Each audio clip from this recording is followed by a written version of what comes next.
Es esta mañana una serie de enseñanzas con los maestros de escuela dominical, porque fui impactado por una serie de conferencias de la iglesia de Piper, uno de sus expositores bíblicos. Él hace una pregunta y es: ¿glorificará la generación venidera al Señor? Y venía a mi memoria la pregunta que Jesús hizo al mencionar la parábola de la viuda y el juez injusto que no tenía temor de Dios ni temor de los hombres. ¿Hay alguna ilustración velada ahí del mundo, Satanás, la iglesia, los creyentes luchando? Pero él hacía una pregunta semejante: ¿será que cuando vuelva el Hijo del Hombre hallará fe en la tierra? Son preguntas. Así que esta serie de enseñanzas para los maestros de escuela dominical, tanto de adultos como de niños, que empezamos los domingos temprano, muy temprano, tiene como propósito comunicar la urgente necesidad de que los que creemos en Jesús y en su bendita palabra transmitamos a la generación venidera no solamente los hechos, sino le comuniquemos el conocimiento que Dios ha revelado por su escritura y que tiene como objetivo la gloria y alabanza de su nombre. Yo siempre he dicho que la Biblia tiene dos grandes propósitos: dar a conocer a Dios en una medida mínima, y yo digo mínima porque ¿qué es lo que la Biblia revela de Él en comparación con la eternidad? Y podríamos decir que muy poco. Pero es tan grande lo que revela la Biblia que no solamente nos es suficiente, sino 7,000 millones de veces más que suficiente para conocerlo a Él y conociéndolo y al que Él envió a alcanzar salvación. Es por eso que nos hemos metido hace ya, con esta sería la tercera semana, en una serie de sermones que hemos titulado La supremacía de Dios, o si lo prefiere, la gloria de nuestro Dios. Voy a invitarle a que nos ubiquemos en Romanos capítulo 11, verso 33 al 36. He titulado la enseñanza esta mañana Alabémosle. ¿Cómo se titula? Alabémosle.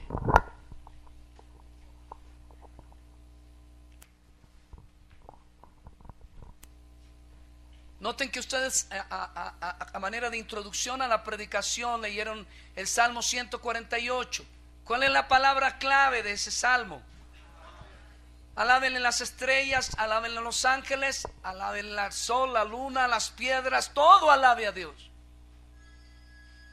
¿Y por qué debe alabar a Dios? Porque Él es Dios. A veces nos hacemos preguntas. Voy a solicitar que apaguen los celulares. Estamos en la predicación de la palabra de Dios. Gracias. Acuérdense que hay unos avisitos, no sé si hoy salieron. Entendemos que a veces se nos olvida, no se sienta ofendido. Y también entendemos que a veces estamos esperando una llamada urgente, entonces pongámoslo en vibrador. Estamos predicando, nada menos ni nada más que la palabra de Dios. Todo lo que respire, dice otro pasaje, alabe al Señor. ¿Pero por qué? Casi nada, porque Él es Dios. Muy pocas veces reflexionamos que Dios es Dios. ¿Y quién es Dios? La serie de enseñanzas de escuela dominical de Children Desiring Go, que estamos manejando con los niños de 11 años hacia abajo, tienen 3 premisas, y así se lo enseñamos a sus chicos: ¿quién es Dios? ¿Cómo es Dios? Y cómo relacionarnos con Dios. ¿Quién es Dios? ¿Cómo es Dios? Y cómo relacionarnos con Dios. Y eso parece una escuela dominical, este sermón, pero son esas verdades básicas y esenciales las que nos llevan a la verdadera alabanza del Señor. El título es Alabémosle, y hoy vamos a tratar de exaltar su atributo de la independencia. ¿Cuál es el atributo que queremos resaltar en este sermón? El de su independencia. Leamos Romanos 11 del 33 al 36 al unísono, por favor. Ahora, oh profundidad de las riquezas riqueza de la sabiduría y de la ciencia de Dios. Cuán insondables son sus juicios e inescrutables sus caminos. Porque ¿quién entendió la mente del Señor? ¿O quién fue su consejero? ¿O quién le dio a él primero para que le fuese deudor? Porque de él, por él y para él son todas las cosas. A él sea la gloria por los siglos de los siglos. Soy de los que cree que la iglesia debe dedicar mucho más a Dios que conductas cristianas. La iglesia contemporánea y algunos sectores, en mi opinión, de la iglesia ortodoxa, la que amo, bíblica, como diría un dicho popular de cierta serie mexicana, sin querer queriendo, se han ido metiendo en el conductismo. Tenemos que tener cuidado con enseñar conducta. Es fácil aprender conducta. De hecho, somos animales que nos acomodamos. Alguien dijo, nos definió como animales que nos acomodamos al medio ambiente. Por supuesto que tenemos algo de animal, tenemos un cuerpo que tiene características terrenales, pero no somos esencialmente animales. Somos hechos a la imagen de Dios, somos seres humanos. Pero lo importante del asunto es que hay que tener cuidado con la conductización, de enseñar a hacer y no hacer. En Juan capítulo 17, en la oración que le eleva el Señor Jesús por sus discípulos y por todos los que habíamos de creer, que estamos aquí incluidos, Él le dice al Padre en el secreto de la intimidad, le dice al Padre como si el Padre no supiera. A veces Dios se comporta de una manera particularmente hilarante, porque uno dice, pero ¿por qué le dice eso al Padre? ¿Acaso el Padre no lo sabe? Pero lo dejó allí consignado en su oración y permitió que el evangelista lo inscribiera en la escritura para que lo supiéramos. Él le dice al Padre en medio de la oración que hace por sus discípulos, por las ovejas que estaban ya y las que habrían de llegar, las que conocen su nombre, las que oirán su voz y responderán positivamente el llamado eficaz. Él dice, esta es la vida eterna. ¿Cuál es?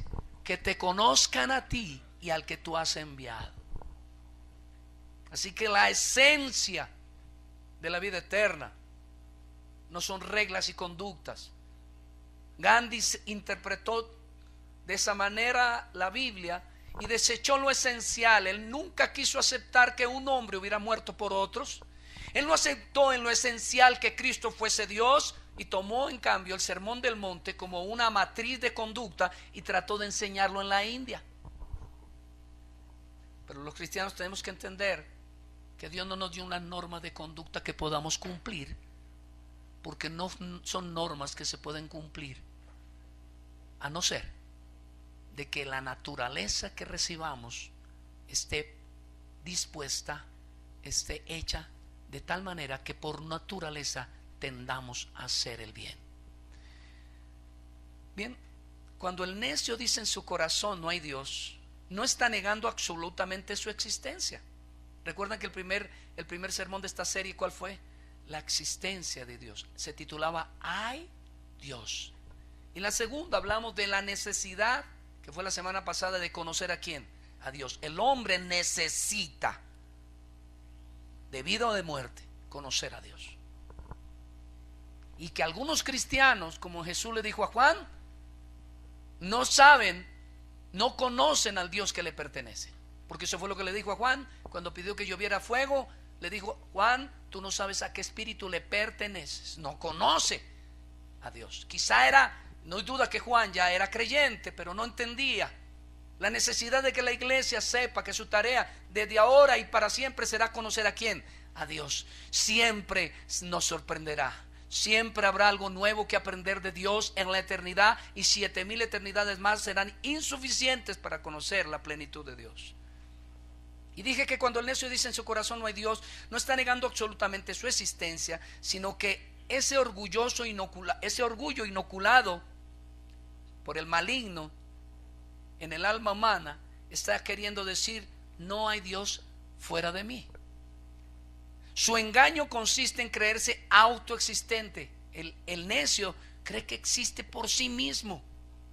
Se cree autosuficiente y totalmente independiente. ¿Han oído esto? Yo no necesito de nada ni de nadie. Yo recuerdo que parte de lo que Dios trató con Pedro fue este asunto. Quizá usted no lo haya entendido así, pero yo lo entiendo así. Le dijo a Pedro en los momentos en que Pedro era más que el escamoso, más soberbio, más altivo. Le dijo: mira, Pedro, vendrán días en que tú te ceñirás e irás donde se te dé la gana, pero vendrán otros días en que te ceñirán y te llevarán donde tú no quieres ir. Siempre tratando con el carácter orgulloso de Pedro. ¿Cómo me parezco a Pedro? Si hay alguien al que me parezco, y no en lo bueno, me parezco en lo escamoso. Así que en esta serie de sermones, nuestro glorioso Dios, hemos visto la existencia de Dios y la urgente necesidad de que el hombre le conozca. Vemos que la Biblia es la iniciativa de Dios para darse a conocer y ser glorificado en todo. El tema de hoy es la independencia de Dios. No podría empezar a meterme en el tema sin recordar antes lo que Jesús dijo en su oración al Padre. Juan 17:3 de nuevo. Y esta es la vida eterna, que te conozcan a ti, el único Dios verdadero, y ¿a quién más? A quien has enviado. Bueno, la razón por la que el hombre aborrece a Dios es que cree orgullosa y estúpidamente que la divinidad eterna compite con su propia divinidad. ¿Por qué el hombre aborrece a Dios? Porque no quiere que lo señoree. Yo me impacto porque Pablo, cuando escribe a los Corintios, dice: y es el Espíritu el que da testimonio que somos ¿qué? Hijos de Dios, y nadie puede llamar a Jesús ¿qué? Señor, si no es por el Espíritu. No dice Salvador. Los demonios saben que Jesús vino a salvar el mundo ahora, y lo entienden, y pueden decir: allá va el Salvador. Pero solo unos, esos que fueron elegidos antes de la fundación del mundo, esos que han recibido el llamamiento eficaz y han respondido equipados, no solamente regenerados, sino equipados con fe y arrepentimiento, han corrido a Cristo. Esos son los únicos que pueden decirle a Jesús Señor, porque señorea sus vidas. Más allá de la salvación, es el Señor de sus vidas. Y notemos que en este aspecto el señor C.S. Lewis, en su libro Cartas del Diablo a su sobrino, tratando de mofarse de las maneras tan tontas que los hombres describen a los demonios y su naturaleza malvada, dice que esas ilustraciones humanas no son nada, que es la maldad del hombre la que más se acerca a la descripción, y afirma literalmente, leo: se debe representar el infierno como un estado en el que todo el mundo está perpetuamente pendiente de su propia dignidad y de su propio enaltecimiento, en el que todos se sienten agraviados y en el que todos viven las pasiones mortalmente serias que son la envidia, la presunción y el resentimiento. Es decir, que el hombre impío solo vive con un pensamiento fijo: yo, y lejos de mí y fuera de mí no hay nada. Y ese remanente de pecado aún permanece en usted y en mí. Hemos visto que Dios existe en virtud de su propia naturaleza, nunca fue creado ni empezó a existir. Existencia propia le dicen, o aceidad. Mire lo que dice Juan 5:26, y leámoslo todos, para no hacer monótona de mi parte esta introducción. Leámoslo ahora. Porque como el Padre tiene vida en sí mismo, así también ha dado al Hijo el tener vida.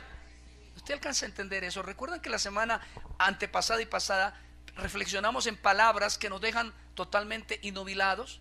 Recuerdan que la semana pasada dije: pensemos en qué es nada. ¿Y qué era nada? ¿Te puede pensar en nada? Y la respuesta absoluta es no, porque nunca he tenido conocimiento de lo que es nada. El único que podría dar esa idea, ¿quién es? Y sin embargo, cuando no era nada, Dios era. Por tanto, Él mismo es, y no ha existido en un sentido real la nada absoluta.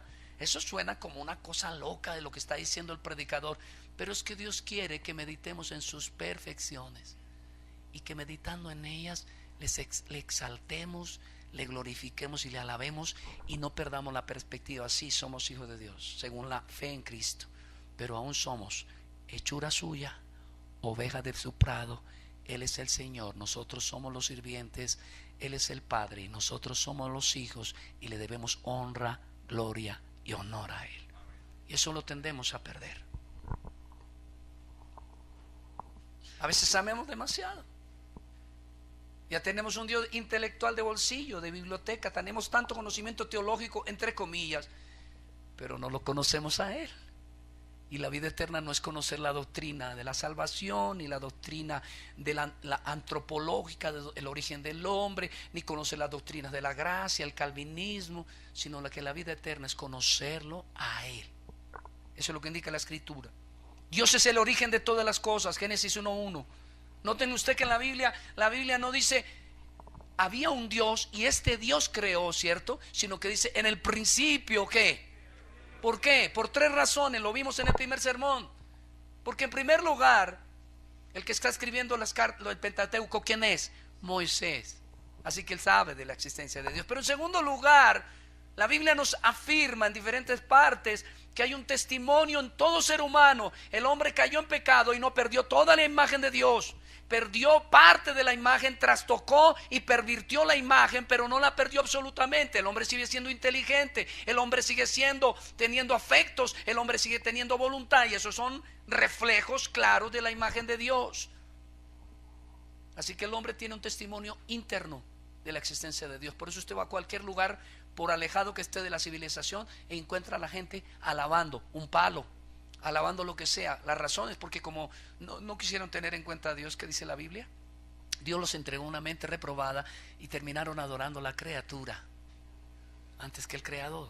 Pero adoran porque saben en el fondo que hay un Dios. Así como la ley moral la tienen grabada, tienen un vislumbre de la ley moral en su alma y saben cuando están matando que está mal. Su conciencia les acusa. Dije que hoy trataremos la independencia de Dios, que se define de la siguiente forma: Dios no nos necesita a nosotros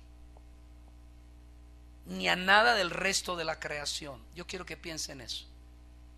Dios no nos necesita a nosotros. Si usted vino porque quizá Dios se pone triste si usted no está en la iglesia, se puede volver a ir. Si usted cree que estoy aquí predicando porque si yo no predico la iglesia se acaba, me bajo. Porque dice, Dios no nos necesita a nosotros ni a nada del resto de la creación. Sin embargo, nosotros y el resto de la creación podemos glorificarle y proporcionarle gozo. Es la definición de un teólogo llamado Wayne Grudem. Primer punto, el contexto del pasaje que tenemos. Voy a tratar de leerlo para meterme en el tema de lleno, solo quiero dar el contexto. Acuérdese que predicar un texto sin contexto es un pretexto. Y eso es lo que hacen los falsos maestros y los falsos profetas. Lo sacan del contexto y le hacen decir a ese pasaje lo que ellos quieren que digan y manipulan la iglesia. Vamos a volver a leer Romanos 11, 33 al 36. Oh profundidad de la riqueza de la sabiduría y de la ciencia de Dios, cuán insondables son sus juicios e inescrutables sus caminos. Porque ¿quién entendió la mente del Señor? ¿O quién fue su consejero? ¿O quién le dio al primero para que fuese recompensado? Porque de Él, por Él y para Él son todas las cosas. A Él sea la gloria por los siglos de los siglos. ¿Cuál es la razón para que Pablo irrumpa en esa doxología? ¿Recuerda lo que significa la palabra doxología? ¿Sí? Una aclamación de la gloria de Dios. También se le puede decir exultación. La iglesia debe vivir de gloria en gloria, de exaltación en exaltación, de alabanza en alabanza. ¿Por qué Pablo llega a esa conclusión? Bueno, Pablo en su carta a los romanos hace una radiografía de la condición caída del hombre, quien detiene la verdad con injusticia, por lo que la ira de Dios está sobre él.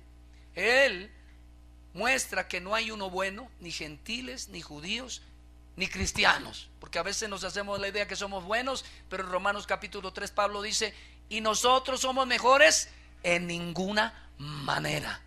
Y luego dice, todos pecamos. Y se concentra Pablo en mostrar la gracia divina manifestada en Cristo a los escogidos, primeramente a los judíos y seguidamente a los gentiles, quienes son justificados mediante la fe.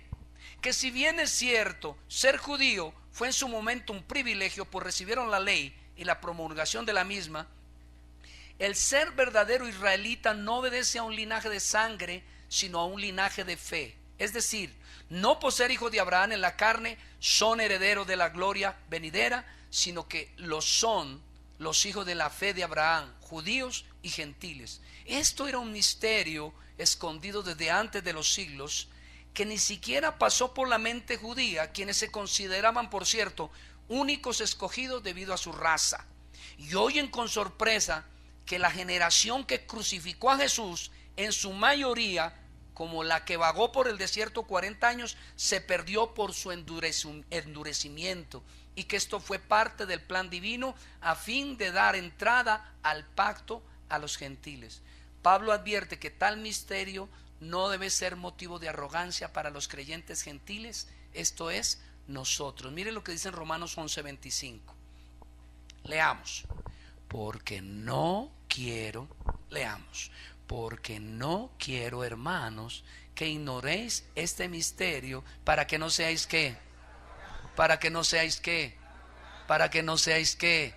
¿Cuál es el gran problema de creer que sabe uno algo? Estaba viendo un documental, esta mañana he estado oyendo una predicación en un espacio que tuve, entre la clase que di para los maestros y la clase de Escuela Dominical de Doctrinas Claves. Tuve un tiempito y estuve viendo un pequeño predicación y estaba viendo un video sobre la historia de Juan Calvino, y me impactaba ver que un hombre, entre más sabe de Dios, más humilde es. Ahora uno dice, bueno, quiere decir que entre más conocimiento tiene, agacha la cabeza y dice, vamos, bueno, yo sí soy teólogo, PhD, pero soy humilde. No, no es lo que quiere decir. Lo que quiere decir es que entre más conozco a Dios, veo mi estatura cada día más pequeña. Entre más miro, estaba cerrando hoy Doctrinas Claves, hoy cerramos un ciclo, hicimos el examen de las Doctrinas Claves, y les decía a mis estudiantes, les decía, miren, ¿quieren saber qué elemento pudo haber tenido Dios al elegir? Porque todos queremos saber por qué me eligió a mí. Eso por cierto es pecaminoso. Es una tendencia malvada. Creemos muy escondidamente, creemos que hay algo bueno en nosotros, a pesar de que hemos oído toda la teología que oigamos. Y le dije, pero les voy a dar un beneficio. ¿Podría haber alguna cosa que Dios tomó en cuenta? Y le dije, piensen en una canastra de frutas podridas. Y él decidió escoger lo más podrido de lo podrido, porque es lo que dice la Escritura, lo vil, lo menospreciado. ¿Sabe de qué están llenas las iglesias cristianas? De lo peor, de la escoria de este mundo.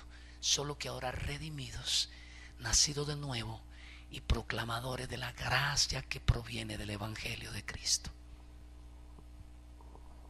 La Biblia fue escrita para humillar al hombre, porque solo humillado puede ser benefactor de la gracia de Dios. Él mira de lejos el soberbio. Así que lo que está diciéndonos aquí en principio el apóstol Pablo es, mire, en la antesala de doxología que tomamos como referencia para predicar, él está diciendo, mire, les voy a advertir, esto no fue por razones que humanamente podamos comprender. Esas son razones eternas, infinitas, que nuestra mente no alcanza a percibir. Multiplique 1.000.000 por 1.000.000. ¿Ya lo tienen? Ahora multiplique esa cifra por 10 millones. ¿Ya lo tienen? Ahora multiplíquela por 1.000.000.000. Y usted dice, me quedé, pastor. Bueno, perdió matemáticas. Pero lo que le quiero decir es que si eso que es tan pequeño y tan comprensible no lo puede meter en su mente, imagínese meter en su mente la plenitud de Dios. Nuestro orgullo es demasiado grande. Pero por otro lado, para terminar este resumen que le da contexto al pasaje, Pablo también dice que la presente Israel no debe pensar que Dios ha fallado en sus propósitos salvíficos, pues no solo los patriarcas, los profetas, sino el Mesías mismo y sus apóstoles, entre una gran multitud escogidos, son israelitas, y que aún Dios para estos tiempos finales se ha preservado un remanente, se ha reservado 7,000 que no doblarán rodilla delante de Baal, dice unos versículos antes de nuestro texto base. ¿Sabe qué creo? Sin duda, antes de la venida de Cristo habrá un gran avivamiento cristiano en Israel. Creyendo que no he hecho un resumen perfecto de la carta a los romanos hasta aquí, pero sí el necesario para que comprendamos el por qué Pablo irrumpe con esta doxología, a partir del cual queremos adentrarnos en el tema del glorioso atributo de la independencia de Dios. Después de haber paseado toda la humanidad y mostrar la gracia de Dios frente a las malditas obras humanas, las que son trapos de inmundicia, Él irrumpe en esta doxología. Oh profundidad de las riquezas, de la sabiduría y de la ciencia de Dios, cuán insondables son sus juicios e inescrutables sus caminos. Hay un pasaje que me impacta siempre, dice: porque me hallaron los que no me estaban buscando. Segundo punto, oh profundidad. Leamos de nuevo Romanos 11:33. Ahora, oh profundidad de las riquezas, de la sabiduría y de la ciencia de Dios, cuán insondables son sus juicios e inescrutables sus caminos. Oh profundidad, ¿quién lo está diciendo? Pablo. ¿Y quién es Pablo?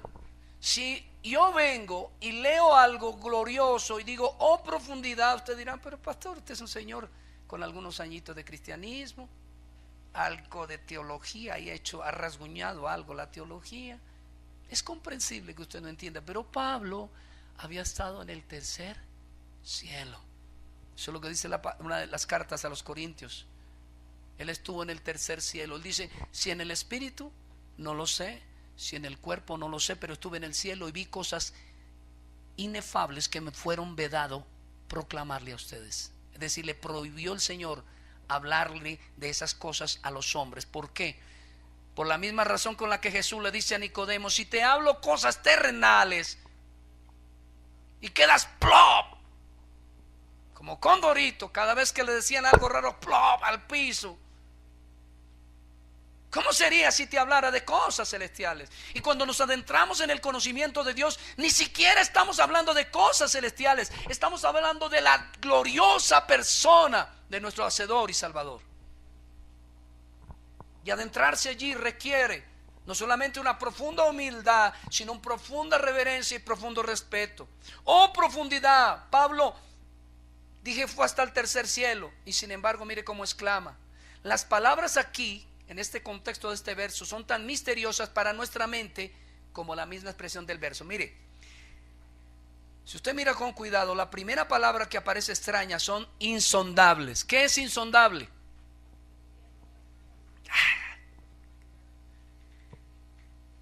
Es fácil hablar. Me toca a veces cantar la vieja canción de la Argentina, la balada de los 70, palabras, palabras, porque esos son.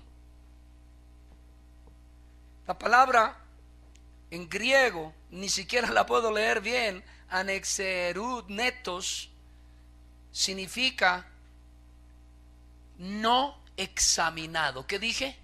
No examinado. Quiere decir que Dios en sí mismo nunca ha sido ni podrá, por nuestra limitada naturaleza, ser examinado. Y eso es lo que está diciendo Pablo. Segunda palabra extraña, anesiniastos, que es la que tiene que ver con inescrutable. ¿Sabe qué significa? No rastreado, no examinado, no rastreado. Nuestro ser ni siquiera atisba a acercarse a su gloria. Las pocos que se acercan a la gloria de Dios, un poquitito. ¿Sabe qué le dijo Moisés en su orgullo? Y creo que fue en su orgullo. Dice la Biblia que fue el hombre más manso y humilde que ha habido sobre la tierra. Y si ese fue el más manso y humilde, imagínense cómo soy yo. Porque siendo manso y humilde, ¿sabe qué le pidió al Señor? Muéstrame tu gloria. Y el Señor dice en la Biblia que le dejó ver sus espaldas. No venimos los domingos a aprender conductas. Venimos los domingos a reflexionar y a meditar en el Dios de gloria, para que nuestro corazón se ensanche y nuestra vida diaria sea una vida de adoración y de alabanza y de asombro ante un Dios glorioso que no alcanzamos a entender cómo se humilló haciéndose lo pequeño y lo menospreciable que somos solo para redimirnos. Nuestra vida debe ser de asombro. Dios existe en un orden fundamental y sobrenaturalmente diferente. Dios no se parece en nada a lo que el hombre entiende. Nada. Pero pastor, somos la imagen y semejanza, demasiado orgullo. ¿Cuánto duró la imagen y semejanza en el Edén? Muy corto tiempo. Ni siquiera alcanzaron a tener el primer hijo y cayeron. Y a partir de ahí todos venimos, ¿cómo? En pecado. Nuestra naturaleza es corrompida por naturaleza de raíz radical. Y nuestros pensamientos son de continuos, ¿qué? El mal. No podemos ni queremos hacer el bien.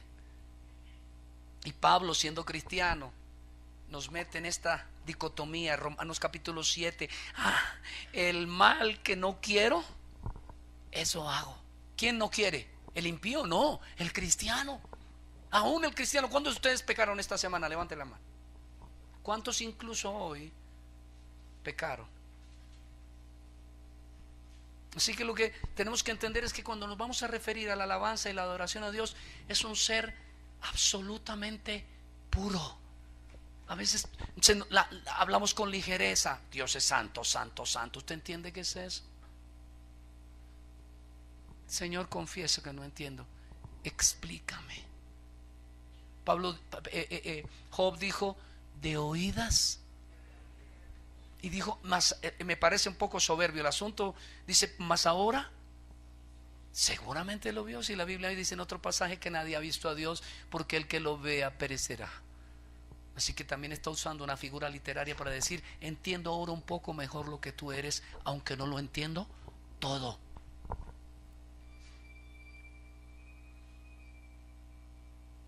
Dios es sin imperfección, su conocimiento y su sabiduría no solo son absolutos, son infinitos. Cuando hablamos de la independencia de Dios, estamos tratando de comprender su gloria. Dios nunca hace nada imperfecto. Piensa en algo perfecto.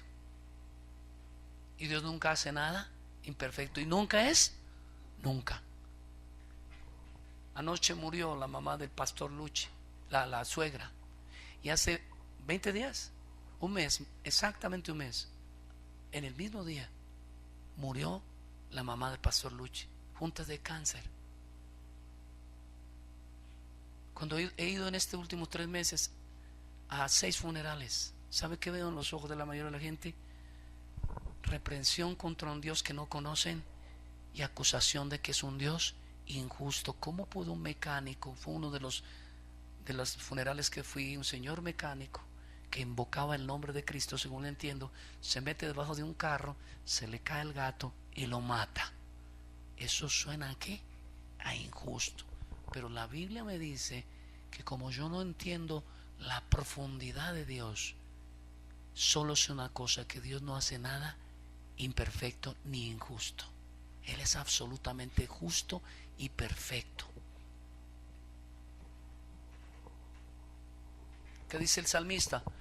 Es fácil cantarlo, ¿no? Y ojalá con voz contemporánea. En todo tiempo te alabaré. ¿Sí? Qué fácil es decirlo, pero qué fácil es vivirlo.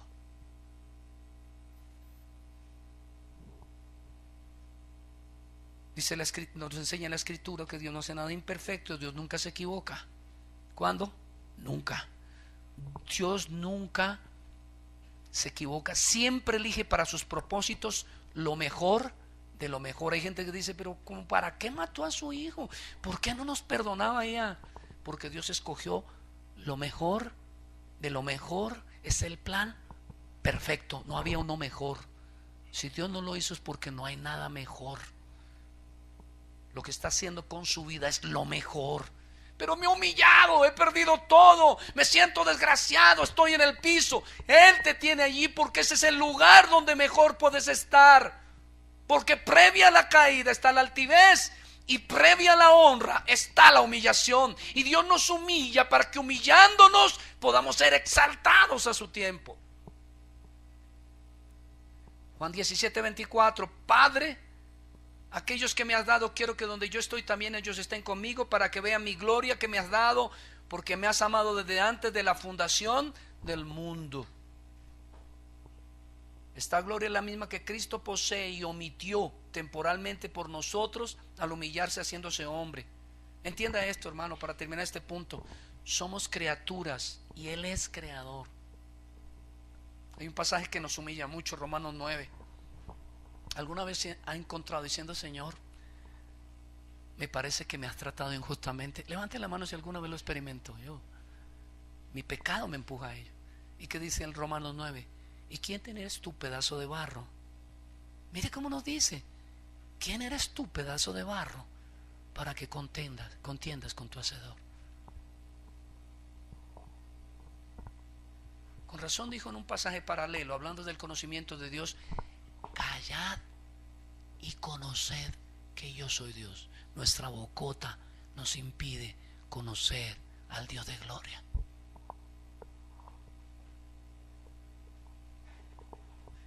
¿Quién le entendió a Dios? ¿Quién le entiende? Romanos 11:34. Porque ¿quién entendió la mente del Señor o quién fue su consejero? ¿Alguna vez cometió este pecado? Si yo fuera Dios. Me encontraba yo en una reunión, esto lo subí en un blog. Me encontré en una reunión con el pastor Burr Parsons de la iglesia de Arce Sproul. Estaba aquí en Bogotá, en una iglesia en Bogotá, estuve allí oyéndolo, y él se levanta, estaba predicando sobre la doctrina de la gracia, y él se levanta y dice: si usted fuera Dios, ¿a quién le daría el favor de la salvación? E inmediatamente, yo no puedo negar eso, se me vinieron mi papá, mi tío, mi abuelo, mi tatarabuelo, mis primos, mis sobrinos, toda esa realea, término muy coloquial, toda esa gran familia. Si alguno se siente humillado, porque todos son una realea de pecadores como yo, y están necesitando de la misericordia del Señor. Eso es lo único que sé. Palabras duras. Y Bob Parson dijo: ¿usted le daría la salvación a sus enemigos? Al vecino del primer piso de mi apartamento, que me tiene todos los viernes y sábados oyendo música malvada y no me deja dormir. ¿Usted cree que fue el primero que pensé? Pero ¿qué quería Bob Parsons? Exaltar la gracia incomprensible. ¿Qué dije?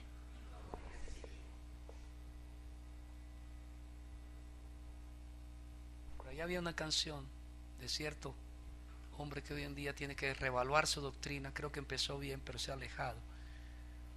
Pero tenía un tema que me gustaba: tu misericordia incomprensible es, Señor, grande es tu amor por mí. No lo alcanzo a comprender, no tenga temor si no alcanza a entenderlo todo. Yo insisto en mi iglesia, y digo en mi iglesia porque la amo, porque le pertenece al Señor, y yo no soy el único pastor tampoco.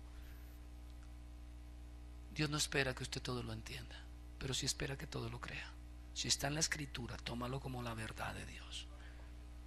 Ese es el principio de sola escritura. Si la escritura lo dice o lo infiere.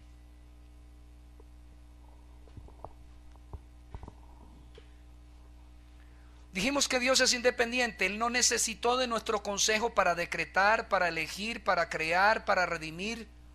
Él tiene misericordia de que quiere tener misericordia. Ese es el Dios al que usted viene a pedirle que le salve a su papá, que le salve a su mamá. Señor, pero hay una promesa en la Biblia que si yo creía, yo y mi casa seremos salvos. ¿Dónde dice la Biblia que esa es una promesa para todo el mundo? Si eso fuera cierto,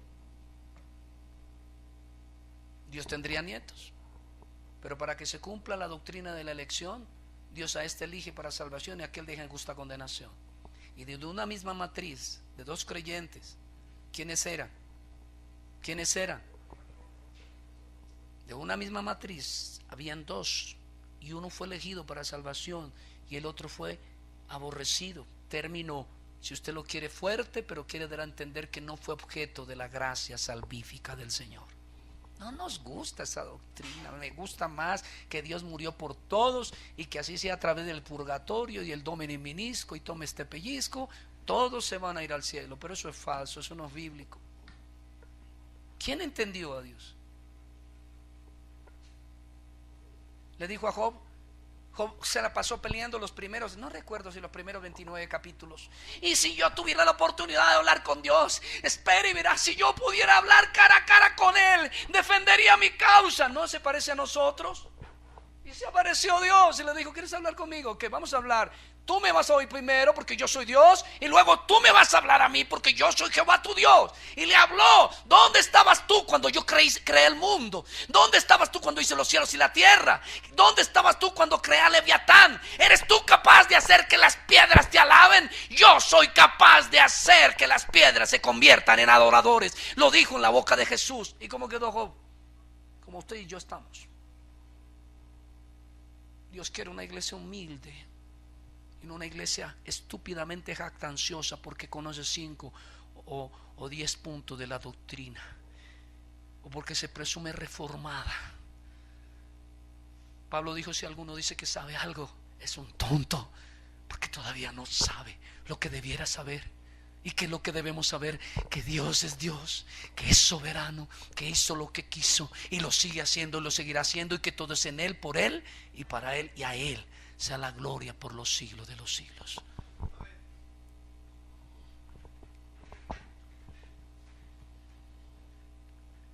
Primera Timoteo capítulo 6 verso 16. El único que tiene inmortalidad. Un momentico, pero los hombres, de acuerdo a la escritura, fuimos hechos para ser inmortales. Es verdad. Nosotros no moriremos en términos de dejar de existir. Nosotros, aunque muremos físicamente, seguiremos existiendo eternamente para salvación o para condenación. Pero aquí está hablando es de donde procede la inmortalidad. Él es la inmortalidad misma, así como Él es la vida, así como Él es la paz, así como Él es el amor. Él es la inmortalidad que habita en luz. ¿Qué? ¿En luz qué? Cuando se acerque a Dios, hágalo con reverencia. No sea que a usted le pase lo de los hijos los hijos de Aarón. ¿Qué les pasó a los hijos de Aarón?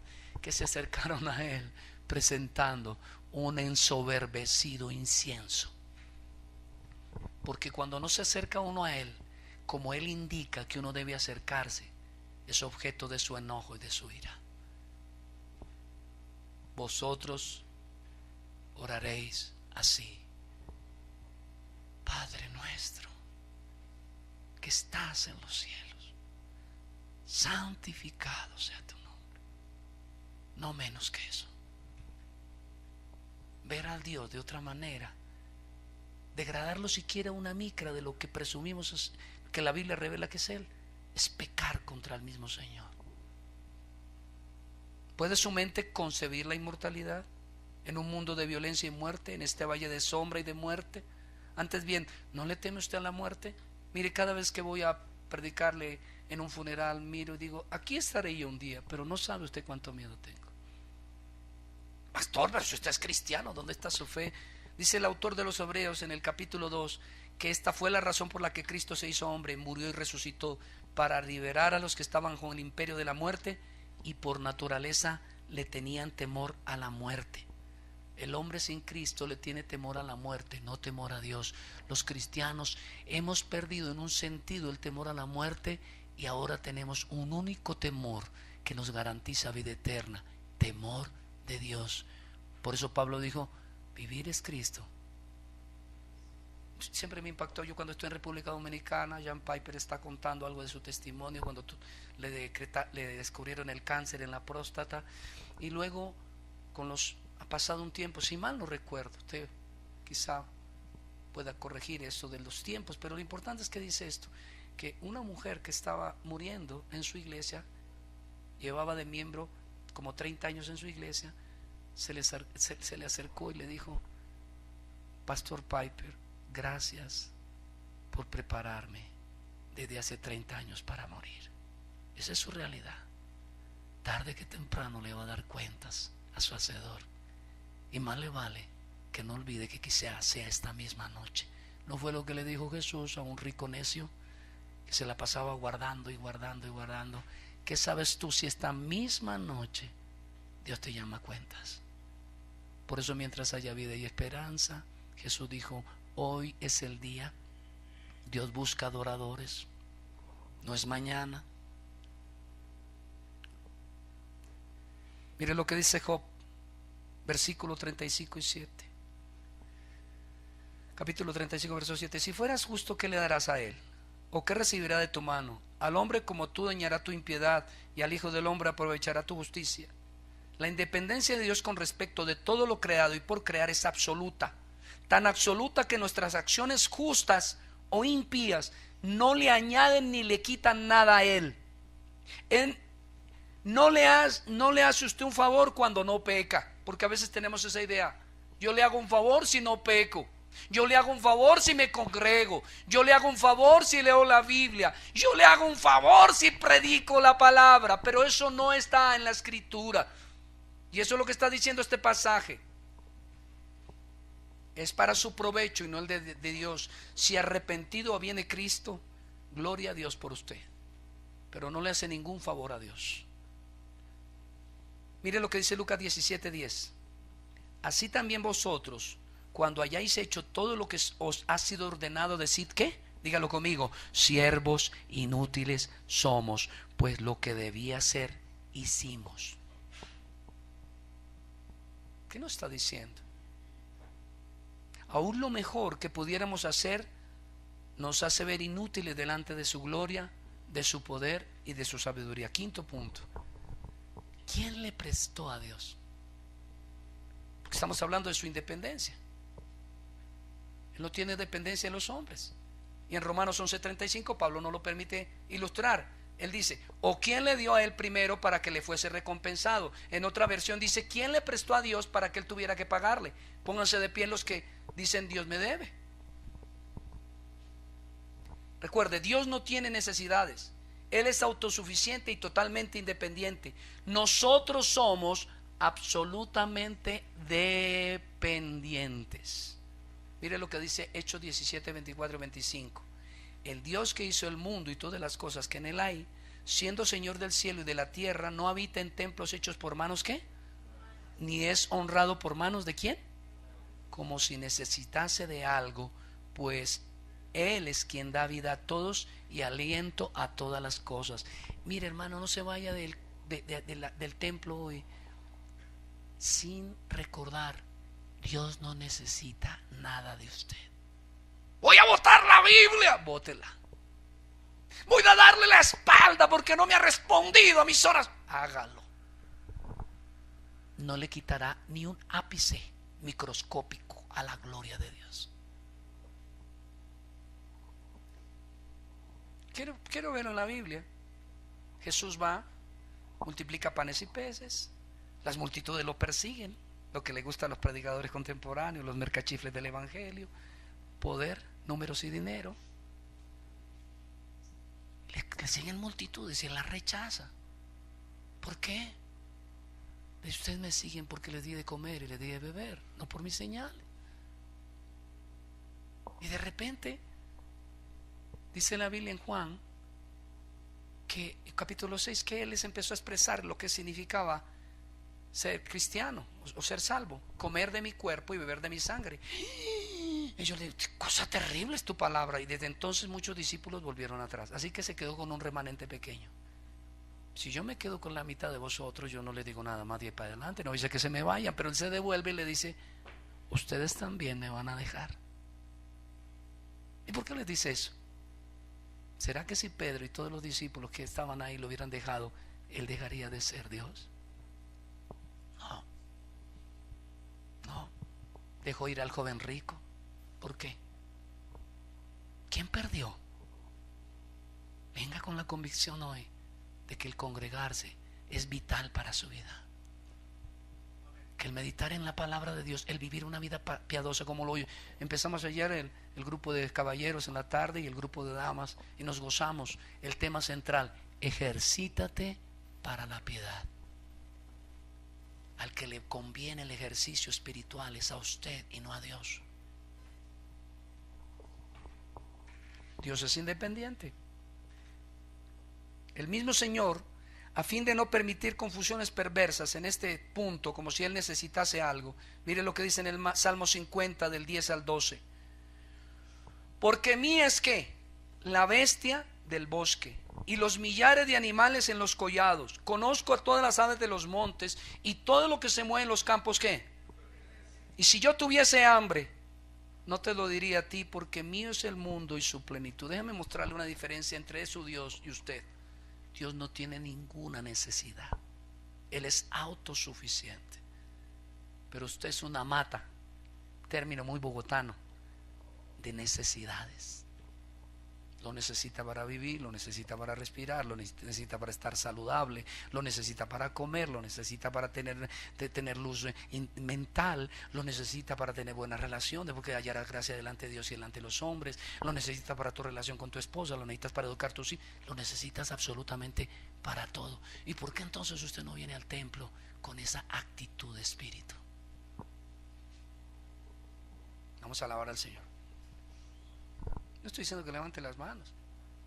Levantar las manos se puede tomar como un hebraísmo, una figura literaria que no necesariamente significa que levantaran las manos, sino que es una actitud de levantar el corazón hacia Dios, invocar su nombre.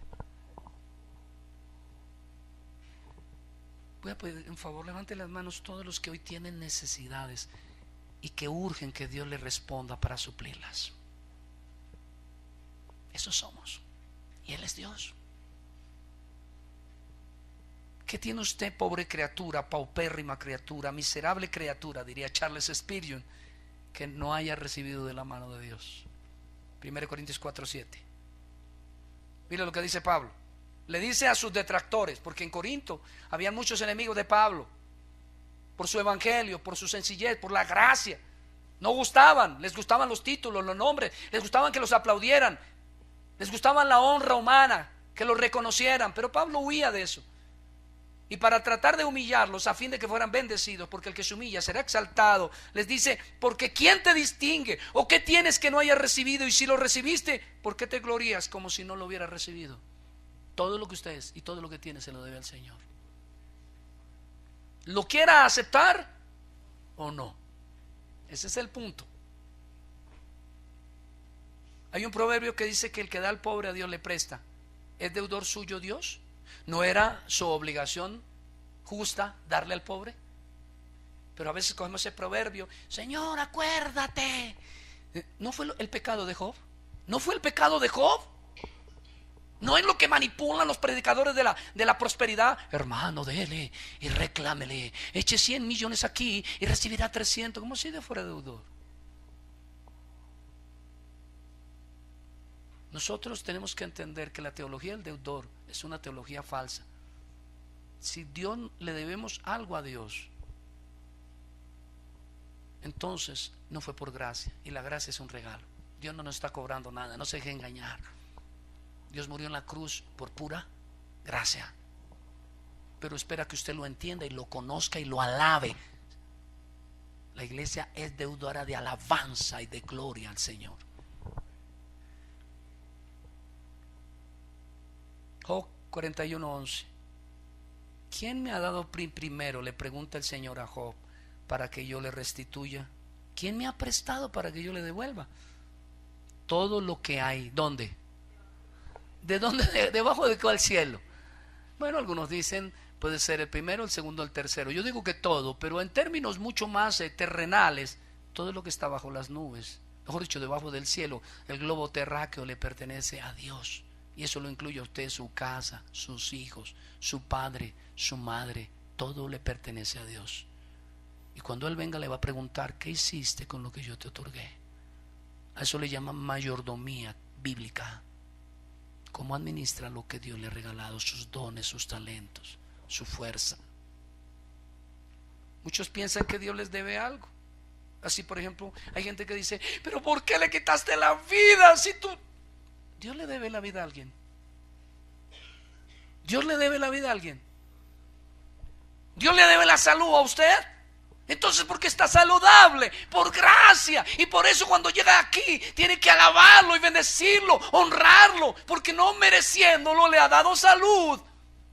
Hay multitud de personas enfermas hoy mismo. Cada vez que mis hijos llegan a la casa en las noches de venir de la universidad y sus colegios, alabo al Señor. No sabe los temores que le da un buen papá cuando sus hijos salen a un mundo cada día violento. Todos los días los matan, todos los días hay atracos, todos los días hay bombas, todos los días hay estrelladas, todos los días pasan cosas. Y llegar a la casa no es más que una obra de la gracia gloriosa del Señor en nosotros.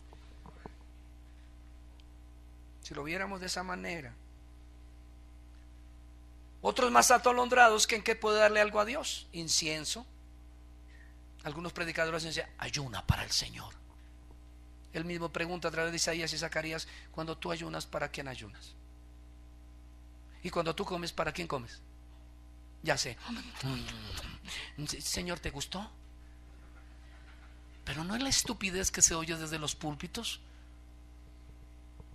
No es la estupidez que se oye en los púlpitos. Ayuno para Dios. Ayuno es para ti. Piensan que pueden hacer algo para Dios.